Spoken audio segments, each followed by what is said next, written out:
1200 a month or 13, I'm not sure. Ang problema kasi, dito sa Regina,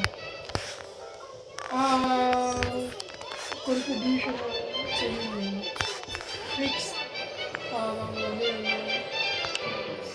$70 doon.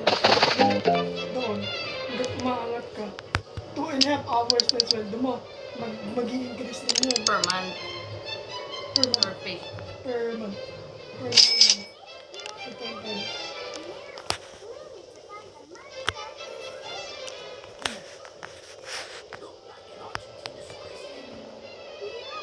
Pero ano, malalakas mag-contribute yung mga nanonood sa RSP. 150 daw kada paycheck.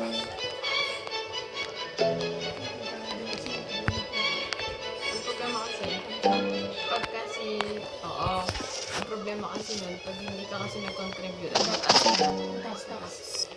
Sayang, ano. Pwede mo kunin yung kuya eh. Pwede mo hindi ko sa pambaw ng bahay. Kaya lang, pag ikaw kinuha mo, Kailangan pa lang. sa retirement. Oo, saka tataksan na tayo, no? Pag ginamit mo sa bahay, hindi. Pero pag, Tapos, may discount pag yung first hindi discount, meron lang 5%. Pwede ka mag-down as minimum as 5%. Hindi, katulad, pag kasi bumili ka ng bahay niya, 20%.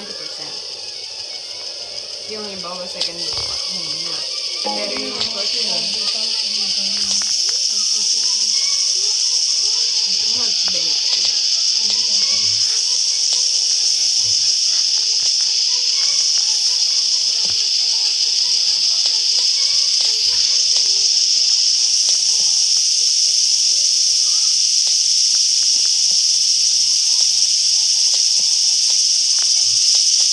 What's that dinosaur?